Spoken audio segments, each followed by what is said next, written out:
the Appian Way, one of the roads that took thousands of Romans in and out of their capital city every day.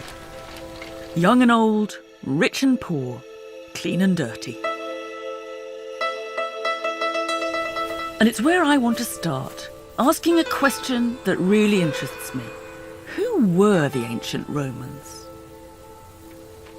Outside the city, it was lined with thousands and thousands of tombs. So before you got into the city of Rome, you'd already met the Romans. Dead ones, that is. And the lives of many of them began or ended a long way from Rome. This is just a tiny fragment of someone's tomb. Someone called Iscinus. Occisus est in Lusitania. He was murdered in Spain. This lady's Usia Prima, a priestess of the Egyptian goddess Isis. And there's her little sacred rattle. She's almost looking at you. I feel like saying, pleased to meet you, Prima. They come from every walk of life and every part of the empire, and a lot of them had once been slaves. These aren't the kind of guys we usually think of when we think of Romans.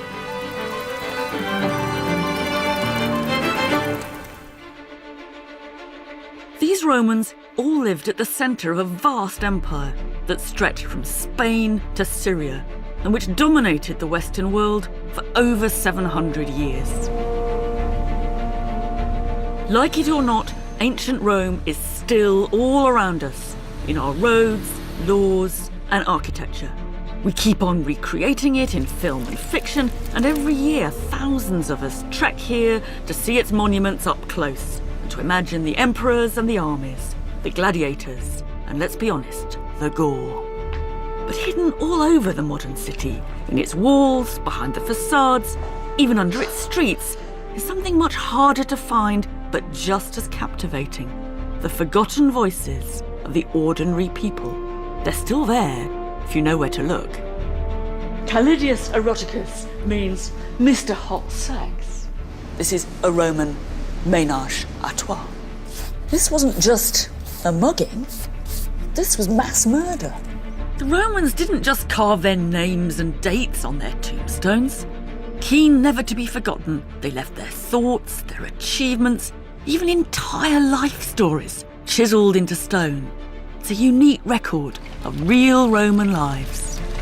I've spent most of my life with the ancient Romans, and not just the big guys, the emperors, the politicians, the generals, the posh ones. The people I've most enjoyed getting to know are the ordinary ones, who had their own part to play in the story of this extraordinary city. And what gets to me every time is that we can still have a conversation with them, even 2,000 years later. In this series, I'm going to get their voices speaking again, to piece together a very different story of life in ancient Rome.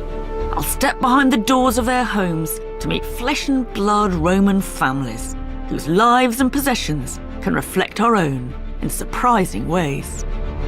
This is something a bit special. She's not just Barbie, she's Empress Barbie. I'll go down into the streets where the dirt, crime, sex and humour in everyday Roman life shows us what it was like to live in an ancient city of 1 million people. Baths, wine and sex, he said, ruin your body. True. But they're what makes life really worth living. But I'll start by telling the real story of Imperial Rome, looking beyond the violence and spectacle to find a global city which reached for talent and treasure from the far ends of the earth. A place where everything and everyone was from somewhere else. These are the Romans I'm interested in. Welcome to my Rome.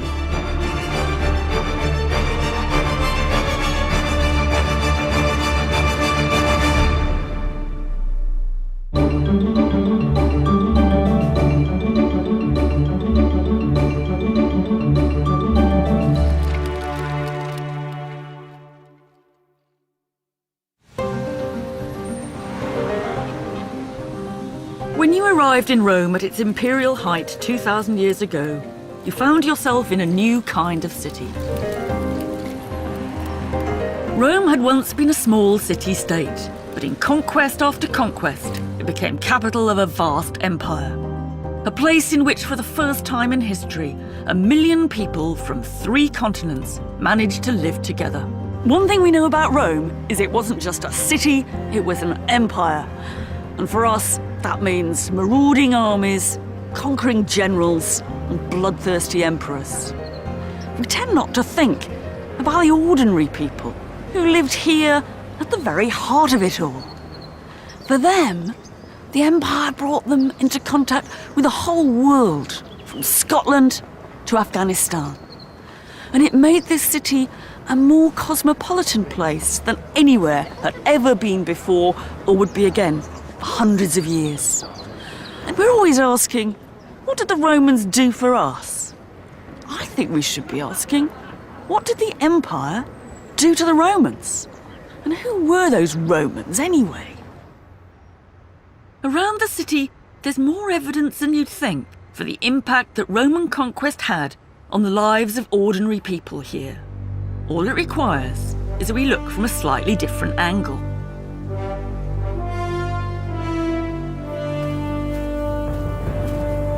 One of the most famous monuments in the Forum celebrates the moment when one conquering army came home.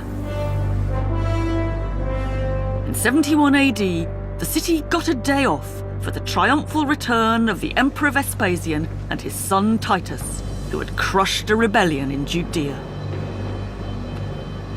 We've got here the victorious general, Titus, driving through the streets of Rome in his chariot to celebrate his victory. And on the other side, we've got the booty that he's brought home with him. Titus had devastatingly conquered the Jews, and here we can see the loot that he has got from the Jewish temple. It's a grand display. But what I want to do is try and undercut the pomposity of it a bit, and to ask, what was it like for the people, the ordinary Romans, who showed up to watch this, left their apartments and came to see the spectacle? A triumph like this would have been the first sight the Roman people had of all the things the armies brought back from their distant victories. The rich spoils, the maps of the conquered territory, the models of the fighting, even the trees that they'd uprooted and brought back to Rome. How did people react? Some must have gasped, others would have jeered the captives, or maybe their minds were on other things. One Roman poet recommends the triumphal procession as a place to pick up a girl. How would you do it? Well, he says, watch the stuff go past, nudge up to her and say, oh, I think that's the Euphrates there, and that's the Tigris over there. You don't have to know, he says, you just have to sound confident. And then you'll make your own conquest. It's a good joke, but it also hints at the way Roman lives could be changed by the spoils coming back from the empire. This girl can't have been the only person who found all this pretty strange, but also exciting. So what did the Roman armies bring back from the empire? The import that made the biggest impact is one we don't think about often enough: human beings. These are forgotten people, but if we take the time to listen, we can still hear the voices of some of the millions who followed the Roman armies into the city for all sorts of different reasons. This is for my brother, Habibi Anu from Palmyra. I'm Germanus, Regulus's mule driver. This is for Diocles, champion chariot racer from Spain. Here we've got a young slave girl, aged 17, Phryne, the slave of Tortula, Africana. She came from Africa. This one is put up by a soldier for his wife Carnuntilla, born near Vienna in ancient Pannonia. What's weird is that Carnuntilla isn't really a real name. It comes from the name of a town in Pannonia, Carnuntum. It means sort of my babe from Carnuntum. So my guess is he perhaps bought this girl as a slave. He freed her. He brought her back to Rome. He married her. But sadly, his babe from Carnuntum died when she was just 19. Poignant stories like this are everywhere in the city. They remind us of the different ways real lives could begin abroad and end in Rome. But there's more to it than that. These people weren't just brought in to serve the Romans, they were becoming Romans. One of the tombs on the Appian Way gives us the other side of the story of the Arch of Titus. It's a tombstone of 3 guys, one called Barika, one called Zabda, and one called Akiba. Typical Jewish names. So the question is, what's the story of Barika, Zabda, and Akiba? How did they get here? If they did start out life in Judea, how come they end up as Roman citizens in Rome? It's more surprising than you think. To judge from the letters and how they're written on this stone, this was carved in the 1st century AD. And at that point, we can put 2 and 2 together. I'm almost certain that these 3 men must have been part of the Jewish rebellion against the Romans in the late 60s AD. These men surely came into Rome with Titus's army as prisoners of war. It must have seemed like the worst moment of their lives. Jeered at, catcalls, people throwing things at them. But perhaps worse was to come. They were auctioned off as slaves and bought by a man called Lucius Valerius. What their life in slavery was like, we don't know, but he freed them and they become new Roman citizens with his name, Lucius Valerius, but their Jewish names still asserting their Jewish sense of identity. This is one of the ways that Roman conquest works. It does bring slaves, but it also brings, eventually, new Roman citizens. It's a fairy tale happy ending and a classic Roman story. When guys like this were freed, they didn't just go back to their old lives in Judea, they stayed in their new home, and what's more, they became Romans, with all the rights and privileges which came with full Roman citizenship. But what kept them in Rome? How many of them were there? And where did all these new Romans live? To try and make sense of it all, I went to meet a colleague in Trastevere, which literally means across the Tiber from the ancient city centre. It's got a reputation as a bit of an immigrant area in Rome even now.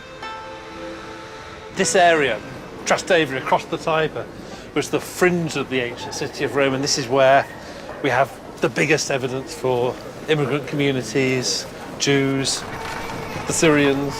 I guess if you said to an ancient Roman, where's the biggest immigrant area of the ancient city of Rome, they'd have said... Over the river, on the other side, yeah. Part of the answer to the question of why an area like this could be so cosmopolitan lies in the story of slaves like Barika, Zabda, and Akiba.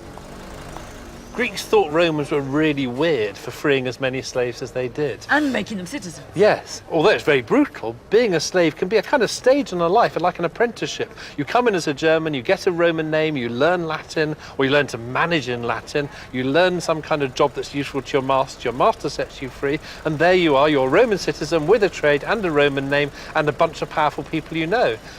This is your entry into Roman society.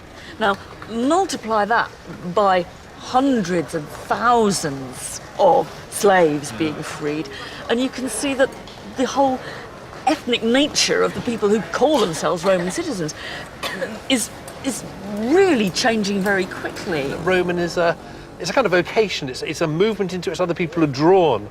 This was a completely new idea, and in many ways, the secret of the empire's success. Roman was no longer a word which described the city you came from. It was something you could become. Almost everyone in Rome was descended from someone who arrived from outside, not just ex-slaves. People coming in to work on the docks, builders, prostitutes, peasants who come into Rome because they think that they can eat there because they can't eat at home. So this huge sort of chaotic mix of people who arrived not knowing anybody. Yeah. These were journeys into the unknown, and into a place where there was no guarantee you would survive. And oddly, that was one reason that Rome welcomed people in. Any city the size of Rome has to have immigration because the number of people who die in it greatly exceeds the number who are born. Rome's a malarial city in antiquity. So people come here who don't have any immunity, they catch the disease, they're dead within years. So just to keep Rome the size it is, it needs to constantly top up the population. Rome is swallowing people. It's actually, it's a city which consumes people, spews them out dead. Perhaps we should stop thinking of Romans as a nation, a master race who conquered the world, and think instead of a babel of rootless people piled up together a long way from home. And no doubt hoping for a brighter future. Because for foreigners, Rome wasn't all doom and gloom. Sometimes, I guess, people would have come to Rome just to seek their fortunes. This is an epitaph written in Greek of a man who's said to have been always laughing, always having a joke, and really good at music. He might have come as part of a band, I guess. And actually, the stone tells us that he came to the land of Italy ex Asies, from Asia. That's modern Turkey. It says he died here when he was young, and it ends up saying Tounoma Menophilos in Greek. Menophilos is the name. Now, Rome might have consumed people. It might have been a dangerous place. It might have been disease-ridden and dirty. But I guess to a man like Menophilos, the streets must have seemed paved with gold.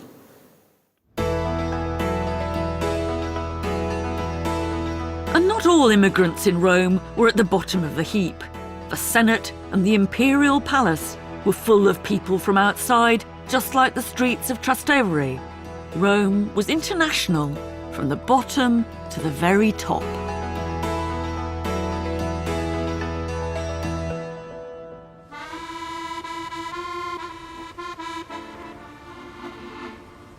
Increasingly, this city belonged to the likes of Menophilos.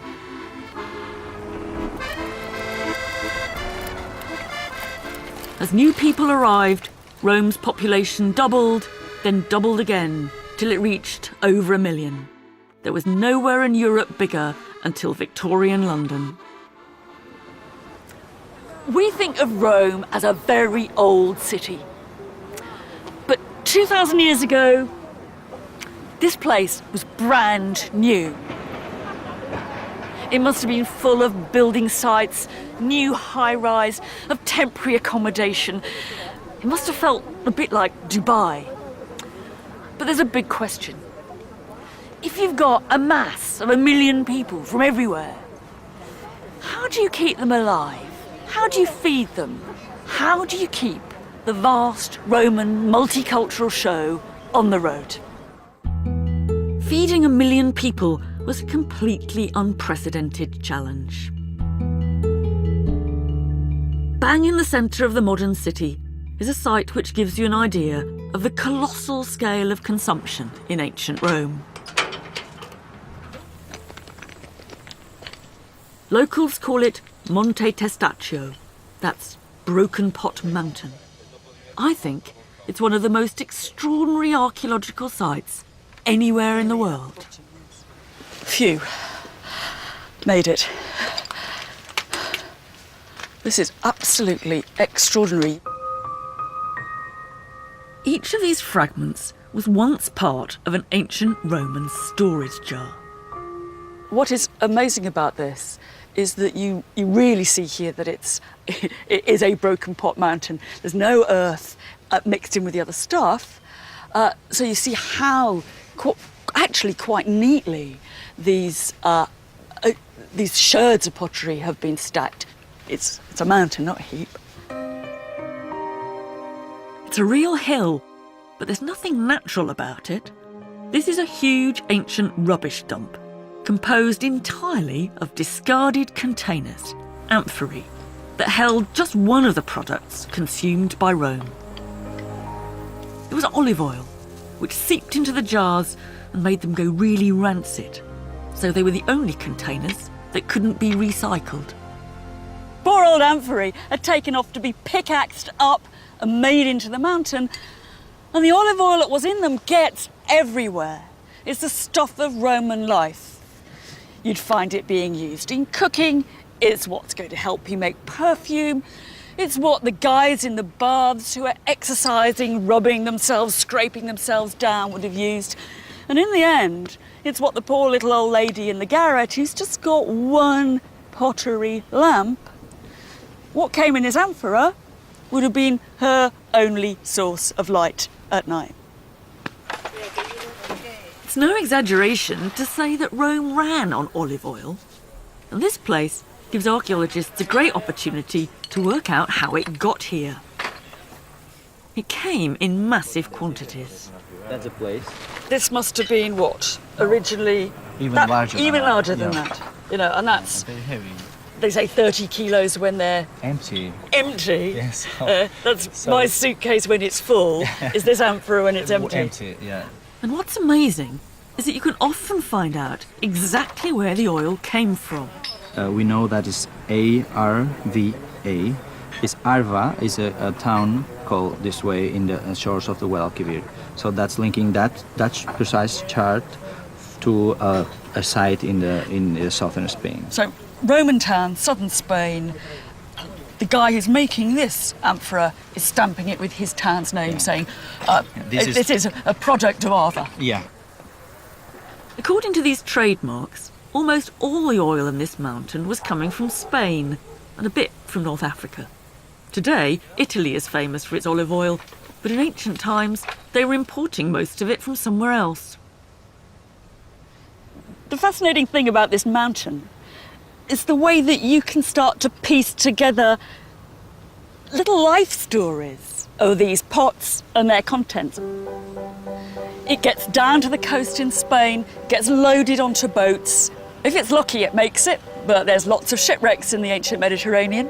It arrives at the coast, it's humped off the boat, it's put into barges, it's brought up the Tiber to the city of Rome itself, humped off the boat again, put into warehouses, decanted into small containers. The amphorae end up here. It might not look it at first sight, but in fact it's one of the most impressive monuments to the idea of Rome as an imperialist consumer city, bringing in the foodstuff she needs from all around the Mediterranean. It wasn't just olive oil.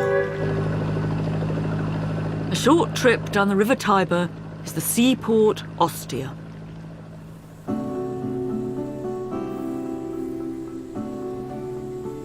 Today, Ostia is one of Rome's best-kept secrets, and it helps us discover what Rome was importing from where.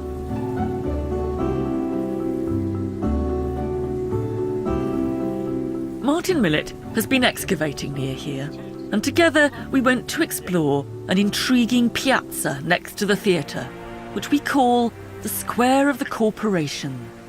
OK, Martin, this is where I get to do the housework. Now live this down. If you sweep away the pine needles, there are mosaics all around here, advertising companies importing goods from abroad. Torres. Rope Makers. This is the organisation of fur traders. The Naviculariorum Lignariorum. That's the wood traders. So what we've got so far is... Rope, pelts and wood. There are at least 50 of these mosaics. Most of them give us a place as well as a product.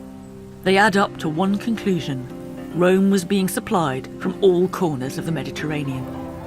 Italy's not big enough to support the city of Rome. It is a city that's drawing in resources from everywhere. This was a new moment in Western history. Rome had become what we now call a consumer city on a vast scale. These aren't luxury products, they're basic commodities. Wood, leather, oil, wine, and most important by far, grain. People talk about Rome being a consumer city with a population of about 1 million, and that implies 150,000 metric tons of grain a year. Now, I don't know how big those ships are, but you need a lot of ships like that to bring in 150,000 metric tons of grain. As the city grew, farms in Sicily, Libya, and then Egypt were given over to producing wheat for the people of Rome. When the grain ships arrived in Italy, the word would pass round Rome. The food had arrived. This was one thing the empire did for Rome. It kept them alive. But it did more than that. I want to think about life in that consumer city. Who are the winners and who are the losers? One really interesting thing is how they used this imported grain. And that means thinking about bread, not just eating it, but making it. I'm very much second in command.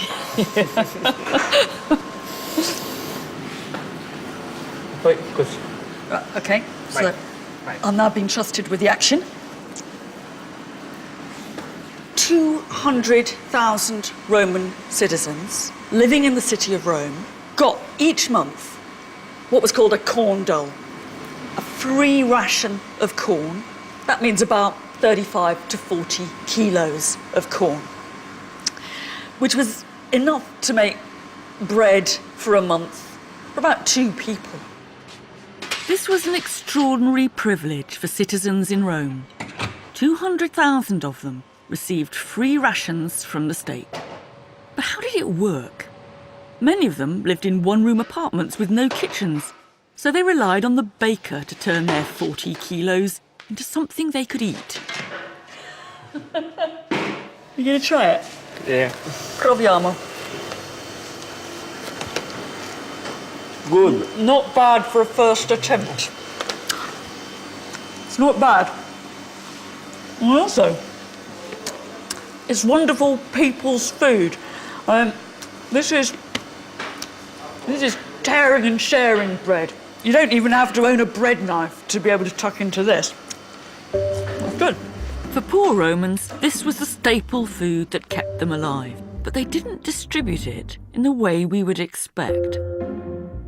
You've got to put out of your mind, I think, this was some kind of proto-welfare state. Sure, some of the poor would have benefited from the grain, but charity wasn't what was uppermost in the emperor's mind when he put all that time and money into distributing this grain. What he was concerned about was the idea that a hungry populace was a dissatisfied populace, and a dissatisfied populace was a dangerous one. Also the fact that the distributions didn't go to the poorest in Rome. They went only to Roman citizens themselves. You had to be a citizen in order to get this grain. And that made it a really important perk of being a full Roman. In a way, what this tells us is that being a full citizen of Rome was a privileged status to which outsiders could aspire. And perks like the grain handout help you understand why people wanted to be Roman. But it also shows us that all these things, the empire, the imports, the new citizens, were all part of a cycle. The bigger Rome got, and the more it consumed, the bigger the empire had to be to support it. So how did Rome's massive consumption change life in the city? Well, for one thing, this was one of the best times in history to be a baker. And it's a baker who left one of the strangest monuments in Rome, now hidden beneath one of the main city gates. It's the tomb monument of a man called Marcus Vigilius Eurysakes. He's almost certainly an ex-slave, and he was a baker and a contractor. He must have made a whole pile of money in that job, otherwise he wouldn't be able to afford a tomb like this.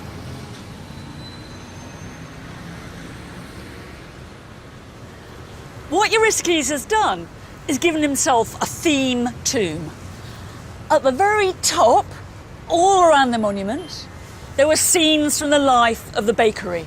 There's the kneading, putting the bread in the oven, weighing the stuff out. And even these rather strange circles and columns underneath will be instantly recognisable to a Roman as bakery equipment. The circles are almost certainly the kneading machines, and the columns are the bins in which the dough is kneaded. What this says in Latin is, this is the tomb of Eurystheus, the baker and contractor. Apparet. It's obvious. Or what I think we'd say, this is the monument of the baker. Get it? And I really like the way that get it still speaks to us 2,000 years later. Have we got that this is the tomb of the baker? Yeah. Eurystheus could joke because things had gone pretty well for him. His name sounds Greek, so most likely he came from abroad, but he ended up as one of a new class of people getting rich on the proceeds of empire. I've got a tremendous soft spot for Eurystheus, but I doubt that all Romans would have felt that way. My guess is that if some old money, old-fashioned Roman walked past this tomb, he'd have thought it was all a bit tacky. A bit like I might feel if some Premier League football player designed his own tomb in the shape of a giant football boot.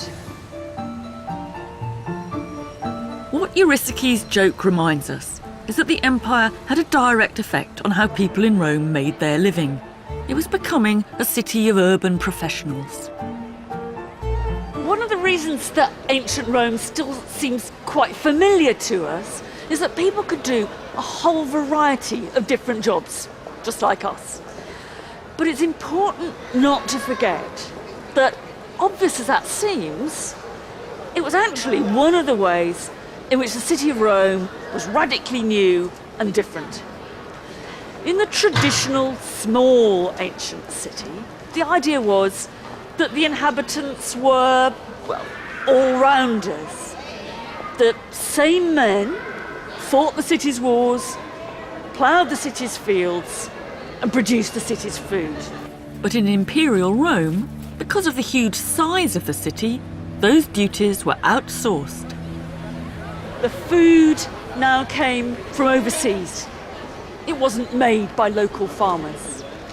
And the armed forces that were stationed around the Roman Empire, they weren't just citizens doing their military duty, they were making a career out of the military. The empire freed, or you might say forced, Romans to make a living by specialising. Whether that was being a pearl trader, a warehouse manager, or even a hairstylist to the rich and famous. What this did was create a completely new way of differentiating between people. If you'd asked an Egyptian or a Greek who they were, they'd have given their father's name or their hometown. If you'd asked the average Roman, I bet he'd have told you what he did for a living. Well, they do on their tombstones, at any rate. These guys are working in the Piperataria. That's the pepper market. These are just warehouse men, horiariorum. And here's a bloke, he's a sagarius, a big overcoat maker. Perhaps a saga is the ancient equivalent of a duffel coat. An accounts manager. Oh, she's great. She's a piscatrix. She's a female fishmonger. And he was a gold worker. And here is an urn, an ash urn, for a lady called Celia Epire. And she was an Auri Vestrix. She was a very, very, very upmarket clothes maker. It's very striking how each one of these people does tell you on their tombstone what they did. Now, I think we have to relate that to the sheer size and potential anonymity of a great imperial metropolis. In a world without ID cards, without passports, without birth certificates, how do you know what you are, who you are? You know that because of your job. I am Celia Epire, a luxury clothes maker. How do you make your identity clear? You say, this is what I do. This is where Imperial Rome gets really fascinating for me. This is not simply a story of one city getting rich off the back of everywhere else. It's a story of a place where people were trying a new way of living. They arrived from across the world and became a small cog in this big machine. You maybe didn't know your neighbours and they didn't know you. Everyone was looking for new ways to make their mark and stand out. The empire didn't only help people to move up in the world, it helped those who did to show that they'd made it. It created new opportunities for conspicuous consumption.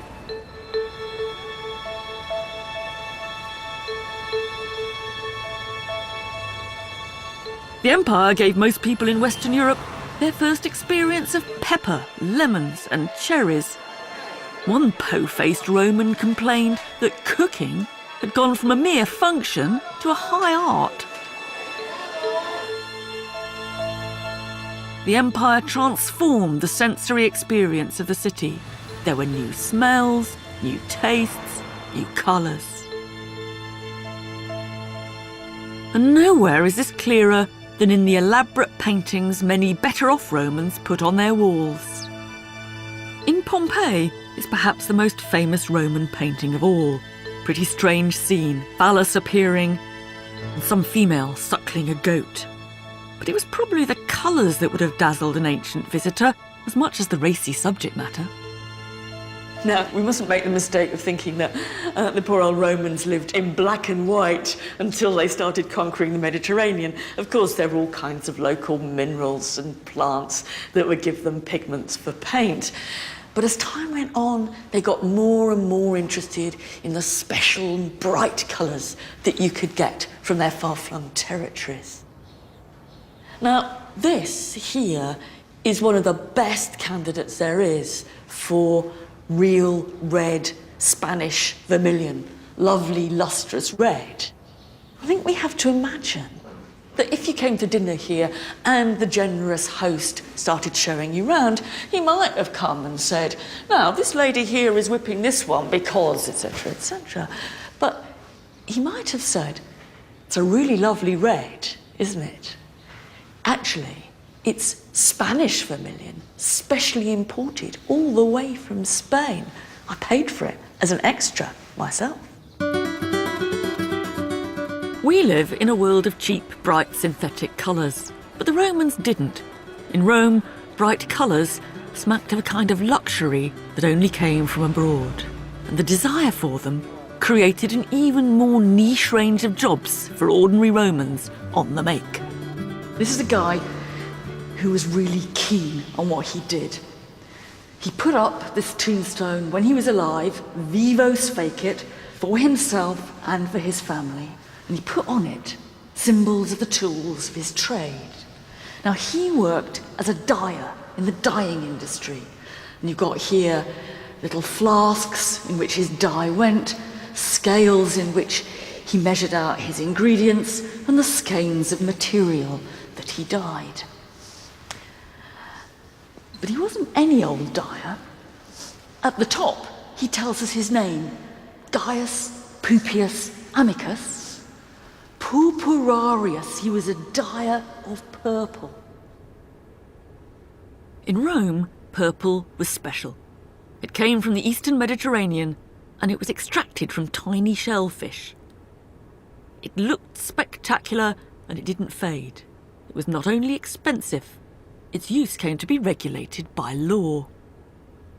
If you saw a man in the street wearing a toga with a broad purple stripe, you'd know that he must be a senator, one of the political elite, and the only person later on in the Roman Empire who was allowed to wear clothes completely of purple was the Roman emperor himself. It's kind of colour policing. It's a bit like as if Queen Elizabeth II was the only person in the country who was allowed to wear pink.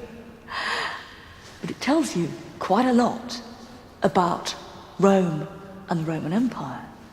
That this one very visible marker of political and social status should have been the product of something that came from the far eastern side of the Mediterranean.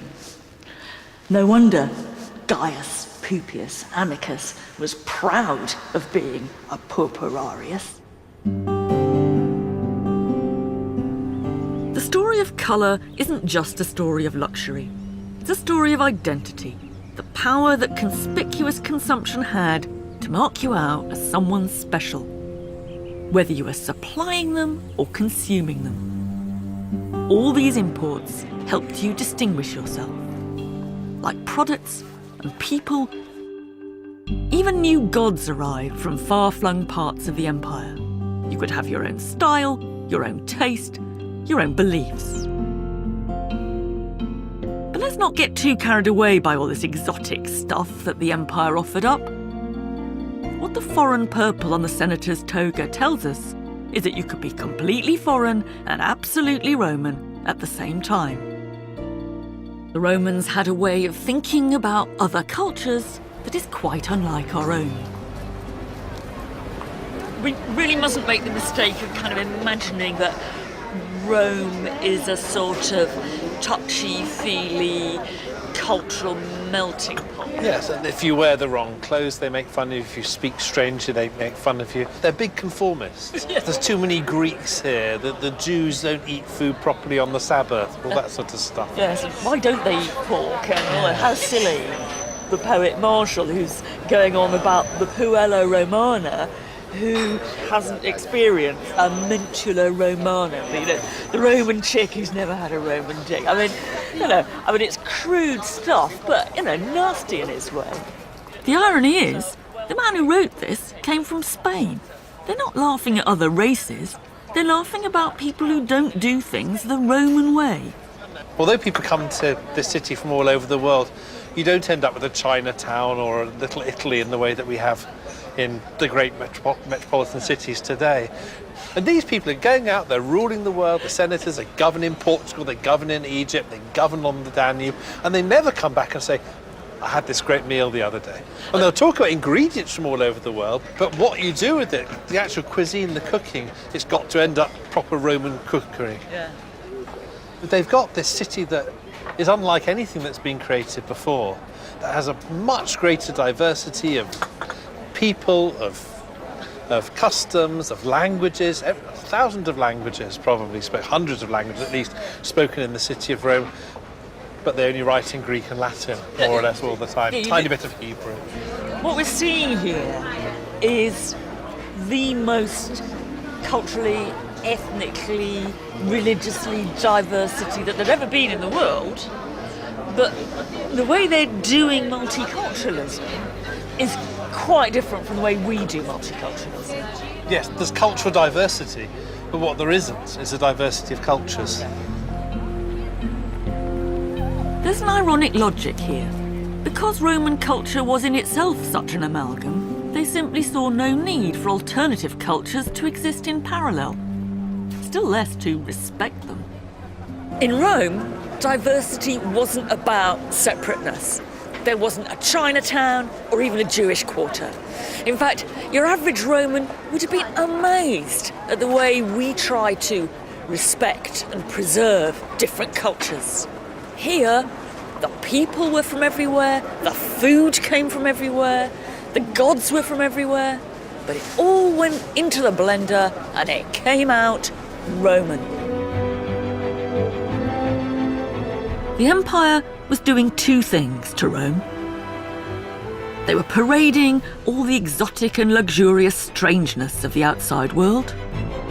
But at the same time, the distinction between Romans and the subject peoples was dissolving all the time. Eventually, every free adult male in the empire could call himself a Roman citizen. For me, there's one place which captures the contradictions of imperial Rome.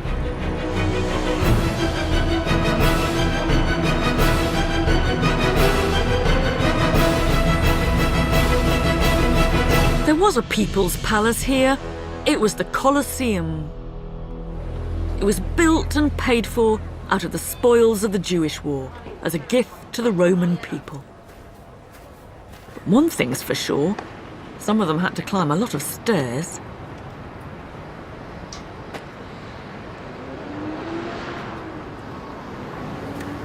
I'm in the only part of the Colosseum that I'd be allowed to go to. Women, slaves, and other undesirables in the Roman world had to be up on the gods.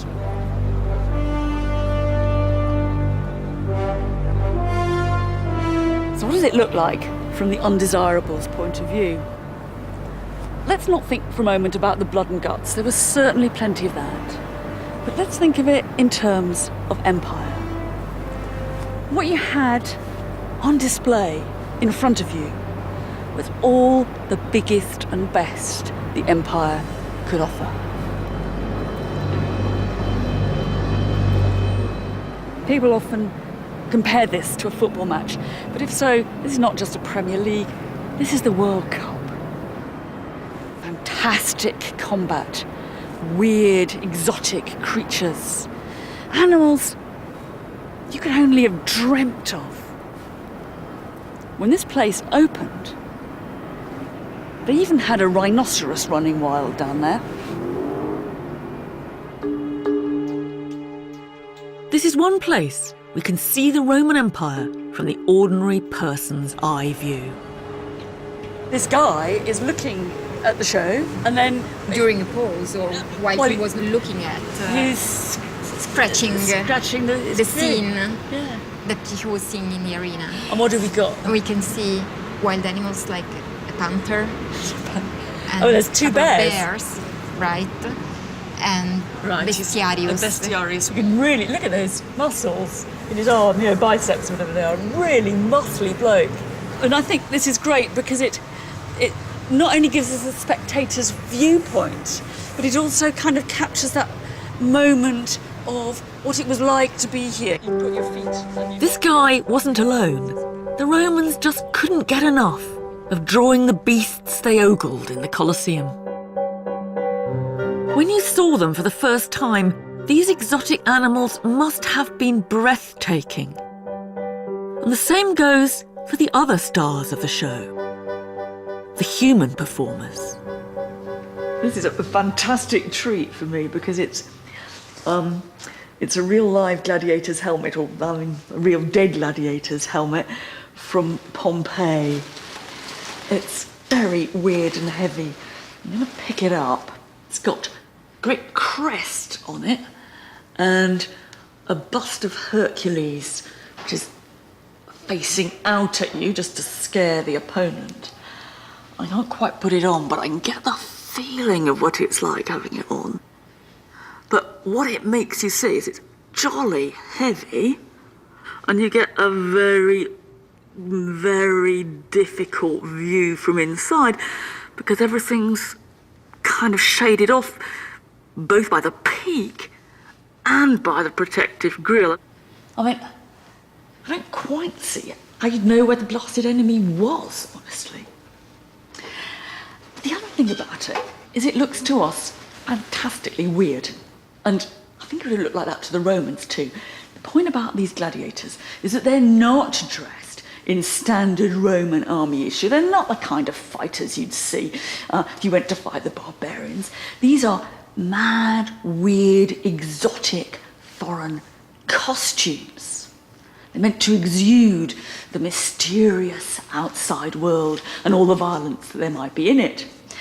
And in a way, I think what we're seeing here is it's sort of a fancy dress. I think what you get the sense was that people had come to see the costume as much as they'd come to see you. Where do I go now? Hard to see. So, when I think about gladiatorial combat, I know that some of it was to the death. People did get killed. But more and more often, it was a show, it was a spectacle, it was theatre.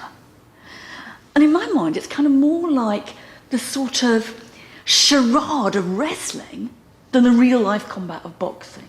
And part of the reason for that was simply economics. You've got hundreds of gladiators, they're extremely expensive. You don't want them killed off too often. Bit of a disparity of size here, but I'm afraid Thrax is out. Whoops. We have a victorious Murmillo. Congratulations. To the Romans, gladiators represented a violent fantasy of the outside world, fighting in their midst. But there's a fascinating irony in the real origins of the men behind the masks. I've got a wonderful drawing, an old drawing here. The original stone has long ago been lost, but it's a tombstone of a man called Marcus Antonius Exocus, who tells us he came from Alexandria to fight in some gladiatorial games put on by the Emperor Trajan. And here's another text of a tombstone put up by a man called Fuscinus, who was a provocator. That's another sort of gladiator. This tombstone's in Greek, and he tells us that he was an Egyptian. These gladiators came from the same wildly different backgrounds as everyone else in Rome. But their real stories were much more mundane than the exotic roles they were forced to play in the arena. It reveals the kind of smoke and mirrors aspect of all this. Because underneath all that, some gladiators were pretty domestic, or they certainly ended up so.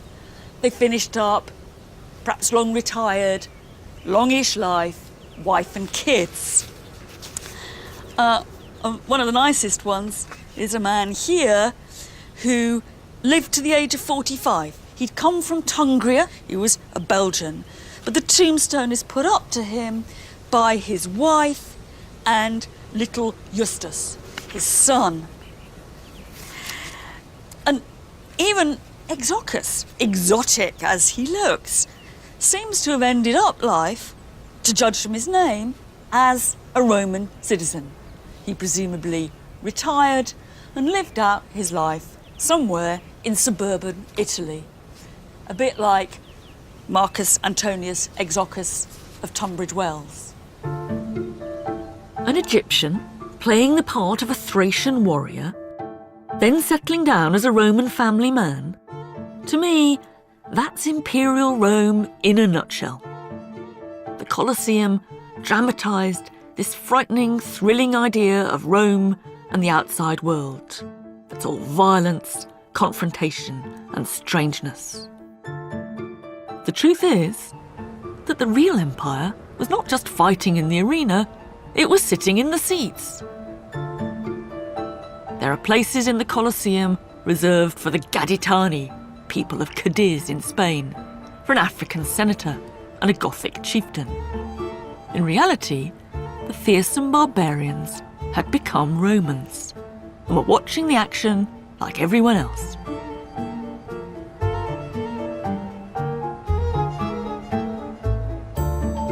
So what's the Colosseum doing then?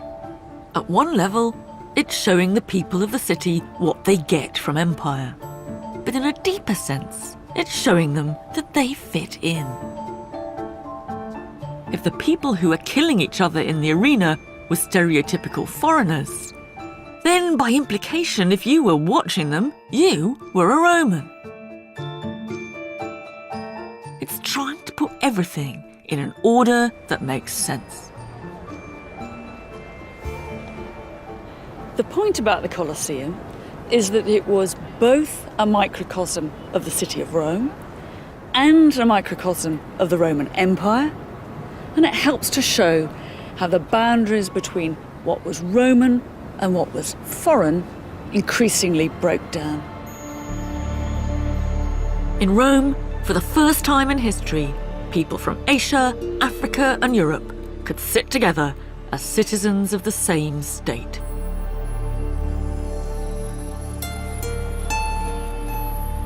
Rome was the first global city, and it contained in it all the contradictions that global cities have had ever since.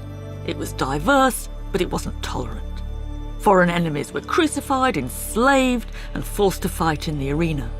But equally, foreigners could rise to be emperor. The point is, the distinction the empire made was not between Romans and foreigners, but between those who resisted and those who joined in. The key question in our story is, what was it like to live in the world's first city where almost everyone came from somewhere else? There must have been plenty of people who felt very far from home, rootless. For some, there were profits to be made and success to be had, and an exciting, even if bewildering, mixture of new ideas, different cultures, and different religions. Whatever you'd been back home, in Rome, you could reinvent yourself. It's not hard to imagine the fears and anxieties of those ordinary Romans, wherever they were from. How do I fit into all this? Who knows who I am? Who's going to remember me when I'm dead? Perhaps that's why they were so keen to write their stories onto their tombstones.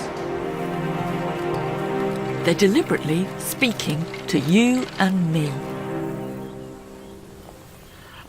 Oh, this guy's really having a conversation. Stranger, he says. Hospes.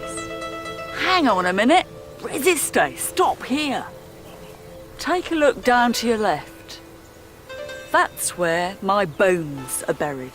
My ossa. I was a good man. I was a kind man. Misericordis.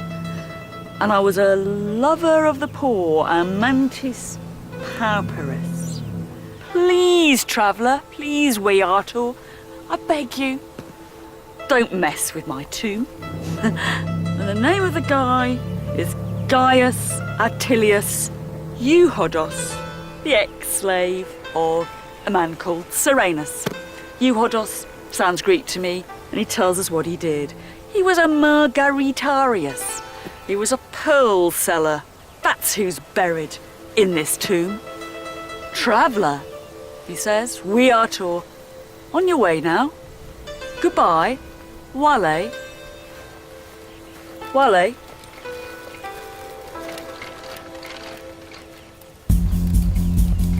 Next time, I'll descend into the city streets to explore their high-rise tenements, crime-ridden slums, and life in the bars and the bathhouses. And we'll find some very distinctive Roman voices, born from the earthiness of communal city life. This is how we have to imagine the ancient city. Everyone shitting together. Tunics up, togas up, trousers down, chatting as they went.